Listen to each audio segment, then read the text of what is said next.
So yun, kakatapos lang natin magpalinis ng bukid pero breaking news, Pampilo Lacson, no? So, pro tempore Ping Lacson resigning as chairman of the Senate Blue Ribbon.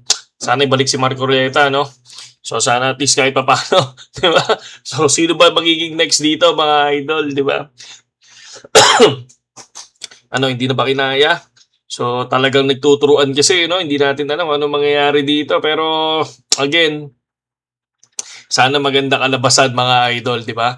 Daming balita no, GMA. Bias ba to? O ABS-CBN yung bias? No? House of Structure Committee release statement, resignation of Senate President Pro Tempore Ping Lacson. So, ayan yung pinaka-breaking news mga kapatid. So, sana si Barcoleta pa din, di ba? Hindi naman nag-resign yun di ba? So, tinanggal lang siya. Okay? So, ngayon, BTC so far rejected, no? Still rejected. Kung mapapansin natin, katlos ako dito sa hindi ako katlos, okay. Profit tayo, no? Profit tayo 52%. Kung mapapansin natin, 3,000 pesos. Kung mapapansin natin yan. So, ibig sabihin yung percent natin na yan, naglagay tayo dito, no? Sa 124. Ibig sabihin, pag pumalo ng 124, 30% to, nag-cut loss na tayo. Pero profit pa rin tayo dyan ng 30%. So far, 3,000 pesos yung ating profit. No? Ganun din kahapon, kung mapapansin natin. Structure natin, kahit pa paros, good naman for the future ng September. So, ito ang tinitingnan ko dito. Hindi ko naman sinasabi na totally magda-drop, pero ako lang, ano ko lang naman to, no? Sarili kong pananaw. No? Possible, baka mag-retest lang muna to. So, alam naman natin, masyadong malayo pa ang October. And syempre, dun sa Forex Factory, ang federal news ay, ang federal funds rate ay October 30. And then, ang inflation report or CPI report nasa I think October 17 ba? So basta up, October 17 up. So makikita niyo naman 'yan doon. So far good naman, no? Kumbaga mapapansin natin still rejected pa rin siya. So sana lang, no? Ako, syempre nandoon ako sa sa sa possible na magkaroon ako ng profit, no? Pag naka-short, ako gusto ko sana mag-short. Sana mag-dump muna. So, bigyan mo ako ng good dump, please lang. So, para maganda. Di ba? Nagpapagawa tayo ngayon ng bahay ng manok. Nagpapalagay tayo ng tawag dito, ng kuryente doon sa may bukid. So kasi sabi ko nga, ang magiging ko ngayon, magkakaroon kasi ako ng project. Ano ba yung project natin? So, magbebenta tayo ng itlog, okay? So para may daily income tayo. Siyempre sa trading, hindi naman 100% yan. Minsan may talo yan, di ba? So kung makikita nyo yung aking makikita nyo yung aking portfolio sa future, PNL natin. So yan, noong A2, talo tayo ng 500, A3, talo tayo ng 600, A4, panalo tayo ng 1.6K, and today, panalo tayo ng 1.5 pa lang ang record pero nasa 3,000 na to. Okay? So yun lang mga idol, di ba? Very basic lang yung ginagawa nating support and resistance. Importante. Natural lang talo, kapatid. Natural lang talo. No? Kasi, ganoon naman talaga. Basta importante nakakabawi. No? Nakakabawi. Yun ang importante doon. Kaya yung iba, huwag niyo pagtatawanan pag natalo, di ba? Support. Pag natalo, ETH, lumilipad ang ETH, nasa 4.5 ang ETH, no? Nag-drop si BTC pero si ETH ay biglang lumipad. So, 4-4 entry, ganda ng entry hanggang 4.5. Pero ito, babaguhin natin yung graph ko sa Ethereum, no? I think nasa spot yung graph natin sa Ethereum. So, babaguhin natin yan. Magkakaroon ako ng panibagong checking sa Ethereum. Ito naman yung sinabi natin dyan. Sana ba yun? Angat natin. Baba. So, ayan siya. So, ang ganda ng pinaka-triangle natin hanggang sa lumipad. So, meron tayong line dyan na nakaraan. Good naman. So far, ang ating support for the... Ay, sorry. ETH dapat to. Ba't napunta dito?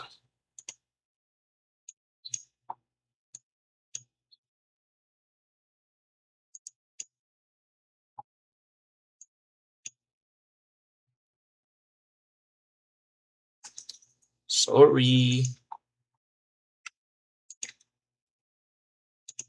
TTH. Okay.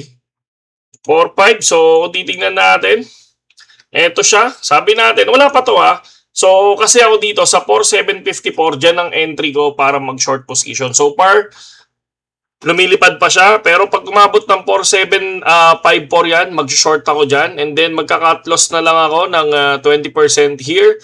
And then, pag umabot ng 4,962, so, another short na naman ako dito. So, yun yung gagawin natin. Yun yung game plan ko for Ethereum. Sa ngayon, hindi pa. Wala pa akong entry kay Ethereum. And then, kay Floki natin. Si Floki kasi, umokay na ako dito eh. So far, pag lumipad pa si Floki, bigyan pa ako ng isang moonshot pa ni Floki, no, sa 4 hours time frame. Bigla mag-moonshot pa ng konti ito. Umabot lang ulit siya dito, mga kapatid. Mag-short ako dyan, no? And then, syempre, yung optimum. So, optimum naman from 0.5. So, nag-TP tayo dito ng 0.69. Parang 69 yata. 60, hindi. 65. 65. Ito, itong area na to. So far, nasaan na siya? 0.75. So, maganda naman yung pinuntahan ni Op. So, pero syempre, TP is TP, mga kapatid. Okay? So, yun lang, Michael Saylor. Magbenta daw kayo ng kidney, oh. so, I hope to na nakahold kayo kay BTC. Again, siyempre, ayoko naman pangunahan kayo, no? Hindi naman to financial advice, mga idol, di ba? May time para bumili ng Bitcoin, may time para bumili ng crypto, may time para bumili ng any meme coin, altcoins, or mother coin, no? So, may time yan. So, sabi ko nga sa inyo, ay ako naniniwala pa rin ako sa bear market. Hihintayin ko yung dump, hihintayin ko yung super dump na yun ang nangyayari, yung super dump na bear market, di ba? So, diyan tayo magdi-DCA, diyan ako magdi-DCA, diyan ako bibili, diyan ulit ako mag-iipon sa loob ng 3 taon ulit, no? So sa ngayon wala na, barya trading na lang ang ginagawa natin, mga kapatid, para at least kahit papaano, di ba? Hindi na tayo na-stress. Sabi nga natin, bear market, buy crypto, BTC, Ethereum, yan yung talagang mother natin, yan yung naka sa portfolio natin. And then XRP, alam niyo naman yan. So kilala niyo naman ako noong pa sa Infinity Days. XRP boy na tayo noon. So after niyan, boss, ang payo ko sa inyo, diyan ako nag-iipon, and then kapag nakapag-TP na, bili ng real estate, bili ng land, no? So magtanim-tanim, parang ginagawa ko, tingnan niyo, tatanim-tanim ako. Pakita ko lang. Ay, buha ba? Pakita ko lang, ha. So, yan, no. Nagpalinis na ako nung ating palaisdaan, mga kapatid. Tapos, lalagyan natin ng manok yan, mga idol. Tapos, para at least kahit papano, di ba? Meron tayong daily income, no. Mag-aalaga ako ng RTL. So, we'll see, bablog din natin, no? Kasi gusto ko yung magiging page, yung channel natin is informative, hindi lang sa crypto, kundi sa real business, mga idol, di ba? Para at least kahit papaano, meron tayong income, no? Ako ganun ang gagawin ko, yung kikitain ko dyan, ire-ready ko sa bear market para doon ako magpapasok. Okay? So, ganun lang ang gagawin ko, mga idol. Ha? So, ngayon, ilan na ang ating profit? Pag ito nag-dump pa, jackpot. No, hindi ako yung tulad na idol nyo, ha? Na talagang walang ibang ginawa kundi high margin. Wala akong ganun, ha. Mababa lang margin natin, mga idol, no? So 100 USDT, so far 60%, 3-4 na tayo, di ba? So pwede na tayo magtaas dito, no? Nasa 3-4 area na tayo, pwede tayo mag-cut ng cut loss ng kahit na 23. Nasaan na ba tayo ngayon? 22. So, pwede tayo mag-cut ng 24. Still 24 pa rin muna. Para at least hindi tayo ganun ka tawag dito. Hindi tayo ganun kababaw. No? Kahit pa paano malalim pa din. So, kasi kapag yan, ito madali kasing kunin eh. Still, pwede pang pumalo yan ng 24 eh. No? So, para at least kahit pa paano, good tayo. So far, 62%. 62% is not bad. 63 is good. Okay? So, ganun lang mga idol. Ganun lang ako mag-trade, di ba? Kasi, again, support and resistance lang ang aking ginagawa. So, sa mga ayaw ng support and resistance, hindi ko kayo pinipilit, mga idol, na ay idoluhin ng support and resistance. But still, yan yung way ko pagdating sa trading. Okay? Saludo sa inyong lahat, KJX. Magandang gabi sa inyong lahat.